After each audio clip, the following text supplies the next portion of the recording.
এই ছেলেরা এবং যারা দায়িত্বশীল আছেন তারা রেডি, প্রস্তুত হন, আমার দিকে দেখবেন।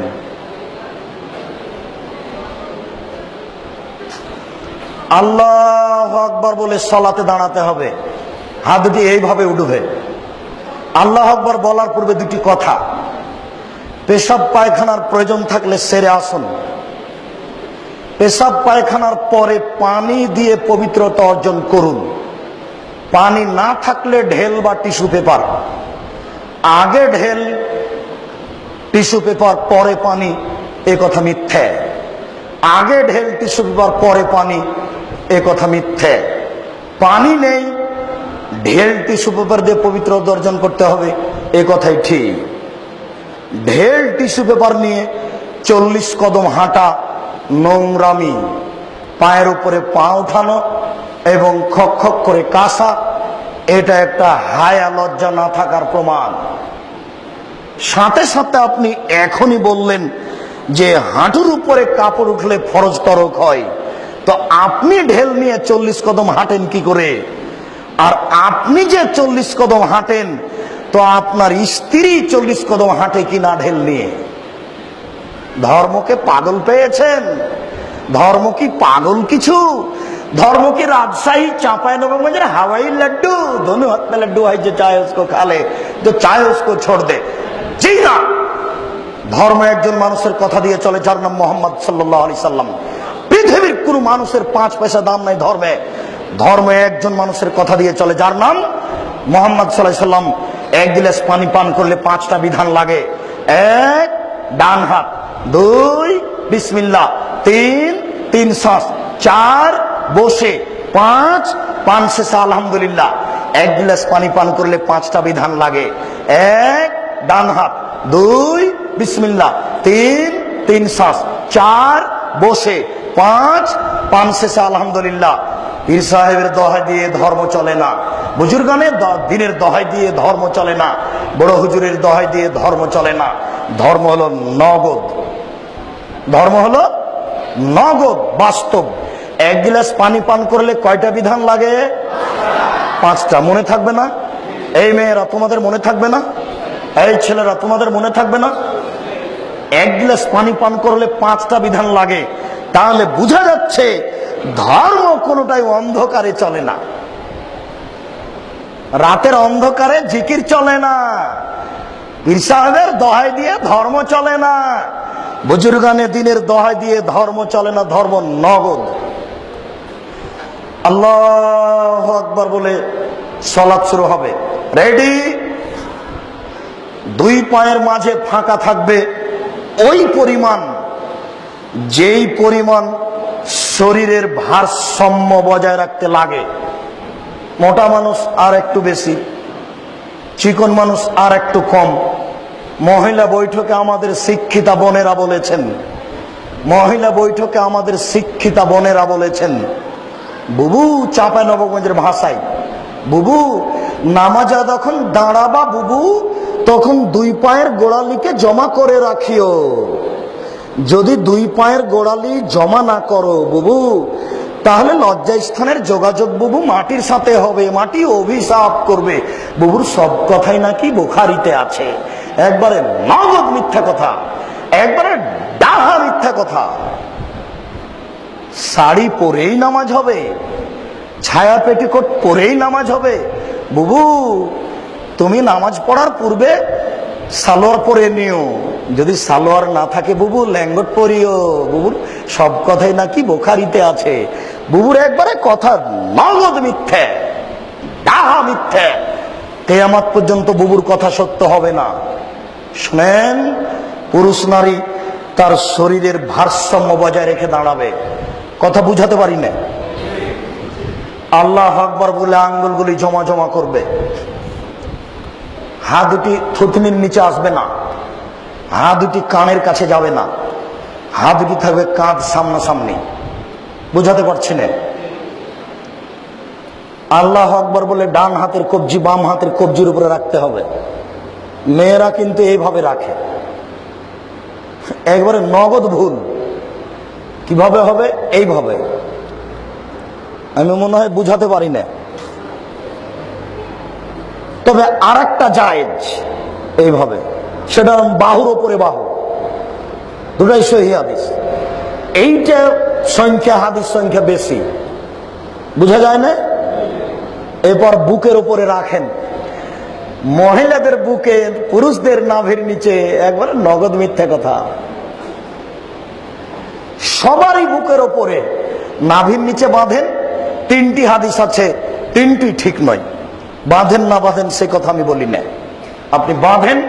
আপনার বাঁধা আমি বন্ধ করতে আসিনি, আপনি বাঁধেন, বুকের ওপরে বাঁধেন। চারটি সহিহ হাদিস। নাভির নিচে বাঁধেন, তিনটি জয়ীফ হাদিস। পুরুষ নারী সবই সমান, সবাই বুকের ওপরে বাঁধবে, সবাই নাভির নিচে বাঁধবে। নারী বুকে, পুরুষ নিচে, এই ভাগ কি করে হলো? একবারে নগদ মিথ্যে।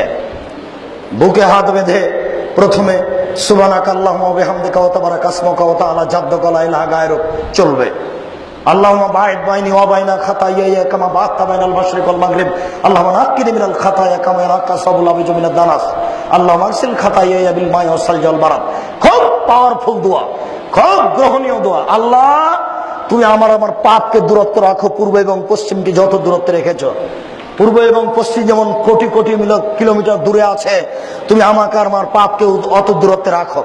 আল্লাহুম্মা নাক্কিনি মিনাল খাতায়া, তুমি আমার পাপকে ধুয়ে পরিষ্কার করে দাও। যেমন ভাবে ঠান্ডা পানি দিয়ে, যেমন ভাবে বরফ দিয়ে, তুষার দিয়ে ময়লাকে, কাপড়কে ধুয়ে পরিষ্কার করা হয়। এই গুরুত্বপূর্ণ দোয়াটি পেশ করার পরে বলবেন আউযুবিল্লাহি মিনাশ শাইতানির রাজিম, মারদুদ বিতাড়িত শয়তান থেকে পরিত্রাণ চাচ্ছি। বিসমিল্লাহির রহমানির রহিম, পরম দাতা দয়ালুর নামে আরম্ভ করছি। আলহামদুলিল্লাহি রাব্বিল আলামিন, বিশ্বজগতের প্রতিপালকের প্রশংসা। আর রহমানির রহিম, তিনি হচ্ছেন পরম দাতা দয়ালু। মালিকে ইয়াউমিদ্দিন, তিনি হচ্ছেন বিচার দিনের মালিক। ইয়াকা না'বুদু, একমাত্র তোমার ইবাদত করি। ওয়া ইয়াকা নাস্তাঈন, একমাত্র তোমার নিকটে সাহায্য চাই। ইহদিনাস সিরাতাল মুস্তাকিম, তুমি আমাকে সোজা সঠিক পথ দেখাও। সিরাতাল লাযিনা আন'আমতা আলাইহিম, ওই পথ তুমি দেখাবে যেই পথকে তুমি ভালোবেসেছো, ওদের পথ তুমি দেখাবে। যাদেরকে তুমি ভালোবেসেছো ওদের পথ দেখায় না, যাদের প্রতি তুমি অসন্তুষ্ট। আমিন। দীর্ঘ সময় ধরে তোমার দরবারে যে প্রার্থনা করলাম, এটা তুমি কবুল করো। 8টি সহিহ হাদিস জোরে আর 1টি জয়ীফ হাদিস। চুপের কোনো প্রমাণ নেই। এরপর আপনি বলেন বিসমিল্লাহির রহমানির রহিম, পরম দাতা দয়ালুর নামে আরম্ভ করছি। যে কোনো সূরা, কুল হুয়াল্লাহু আহাদ। হে নবী, আপনি বলুন আল্লাহ একক, আল্লাহুস সামাদ, আল্লাহ নিরপেক্ষ মুখাপেক্ষীহীন। লাম ইয়ালিদ, তিনি কাউকে জন্ম দেননি। ওয়া লাম ইউলাদ, তিনি কারো থেকে জন্ম নেননি। ওয়া লাম ইয়াকুল লাহু কুফুয়ান আহাদ, তার সমকক্ষ কেউ নেই। আল্লাহু আকবার। হাত এই পর্যন্ত উঠিয়ে, ছেড়ে খুলে এই পর্যন্ত উঠিয়ে, ওইভাবে উঠিয়ে ছেড়ে দেন, দিয়ে রুকুতে যান। রুকুতে যাওয়ার পূর্বে কয়েকটি কথা। হাত দুটি রডের মতো সোজা হয়ে থাকবে, আঙ্গুল খোলা খোলা থাকবে, আঙ্গুল দিয়ে হাঁটুকে চেপে ধরে থাকবেন। পিঠের লম্বা হাতটা রডের মতো সোজা থাকবে। মেয়েরা যখন রুকু করে তখন পিঠটা এরকম বাঁকা হয়ে থাকে, উটের মতো, উটের কুজের মতো উঁচু হয়ে থাকে। এরকম চলবে না, এতে নামাজ হবে না। একবারে সোজা রডের মতো থাকবে, মাথা উঁচুও হবে না, মাথা নিচুও হবে না। এই দেখেন, আল্লাহু আকবার। সবাই তো দেখতে পাবেন না, দাঁড়ালে তো সবাই দেখতে পাবেন না। আচ্ছা, শুকরিয়া, জাযাকুমুল্লাহ খায়র। আপনাদের আবেগকে আমি স্বাগতম জানাই। শুকরিয়া, জাযাকুমুল্লাহ খায়র। একবারে পিঠের লম্বা হাতটা একবারে, চুপ। পিঠের লম্বা হাতটা একবারে সোজা হবে, মাথা উঁচুও হবে না, মাথা নিচুও হবে না, একটু 19 বিশালে রুকু হবে না। এরপর আপনি বলেন সুবহানা রাব্বিয়াল আযীম, উঁচু আল্লাহর পবিত্রতা বর্ণনা করি যতবার ইচ্ছে। সুবহানাকা আল্লাহুম্মা রাব্বানা ওয়া বিহামদিকা আল্লাহুম্মা আগফিরলি, প্রশংসা সহকারে তোমার পবিত্রতা বর্ণনা করি, তুমি আমাকে ক্ষমা করো যতবার ইচ্ছে। আরো দোয়া। এবার সিজদায় চলেন। 7 হাড়ের উপরে সিজদা করতে হবে। নাক কপাল 1, 2 হাত 3, 2 হাঁটু 5, 2 পায়ের বৃদ্ধাঙ্গুল 7। আবার শোনেন, নাক আগে যাবে কি কপাল আগে যাবে এই কথা নয়, নাক কপাল একসাথে লেগে থাকবে। যদি কপাল লেগে আছে নাক নেই, সিজদা হবে না। যদি নাক লেগে আছে কপাল নেই, তাহলে সিজদা হবে না। নাক কপাল 1, 2 হাত 3, 2 হাঁটু 5, 2 পায়ের বৃদ্ধাঙ্গুল 7। বৃদ্ধাঙ্গুল যদি মাটি থেকে উঠে যায় তাহলে সিজদা হবে না। আমি মনে হয় বুঝাতে পারছি না। এতদিন পর্যন্ত যেভাবে সিজদা দিচ্ছিলেন, আজ থেকে কপালটা তার চেয়ে 10 আঙ্গুল আগিয়ে রাখবেন। পিঠের লম্বা হাতটা যেন একবারে সোজা হয়ে থাকে, কোনায় দুটি এভাবে উঠে রাখবেন। বুকের নিচ দিয়ে যেন ছাগলের বাচ্চা পার হতে পারে। ওই যে চাঁপাইনবাবগঞ্জের শিক্ষিতা বুদ্ধিমতী মহিলা বলেছে, বুবু যখন সিজদা করতে যাবা বুবু, হাতি যেমন মাটিতে পড়ে যায় তেমন মাটিতে পড়ে গিয়ে বুককে উরুর সাথে লাগিয়ে আঁটো সাঁটো হয়ে সিজদা করিও বুবু। যদি বুককে উরু থেকে পৃথক রাখো বুবু, তাহলে স্তন ঝুলন্ত থাকবে বুবু, পর্দার ব্যাঘাত ঘটবে। বুবুর সব কথাই নাকি বুখারীতে আছে, একবারে নগদ মিথ্যে। পুরুষ নারী একই ব্যাপার, যেন ছাগলের বাচ্চা পার হতে পারে বুকের নিচ দিয়ে। সুবহান রাব্বিয়াল আলা যতবার ইচ্ছে উঠে আসেন, আল্লাহুম্মা গফিরলি ওয়ারহামনি ওয়াহদিনি ওয়াফিনি ওয়ারজিকনি। আবার যান, উঠে আসেন, এই এক রেখাত আর এক রেখাত। এবার যদি আত্মাহাতের বৈঠক হয়, বাম হাতটা হাঁটুর উপরে রাখেন, বাম পায়ের পাতার উপরে বসেন, ডান পা দাঁড় করে রাখেন। আর যদি সালামের বৈঠক হয়, তাহলে বাম পাটা ডান দিকে বের করে দেন, আর পিছন নিতম্ব মাটির উপরে রাখেন। বাম হাতের আঙ্গুল এইভাবে জমা জমা করে রাখেন, ডান হাতের কনিষ্ঠ আঙ্গুল দুটি জমা করেন। এরপর 3 নম্বর আঙ্গুলের নখের উপরে বৃদ্ধাঙ্গুলের পেট রাখেন। রাখেন তো দেখি আপনারা।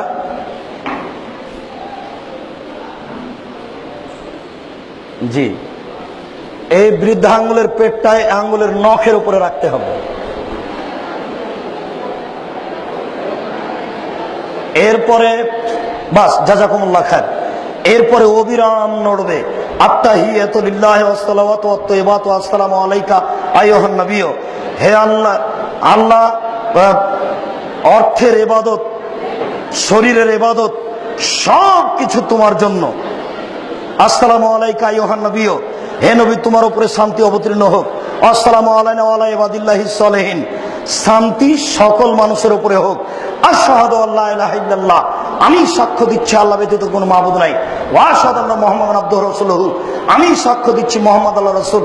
আল্লাহুম্মা সাল্লি আলা মুহাম্মাদি ওয়া আলা আলি মুহাম্মাদ কামা সাল্লাইতা আলা ইব্রাহিম ওয়া আলা আলি ইব্রাহিম ইন্নাকা হামিদুম মাজিদ।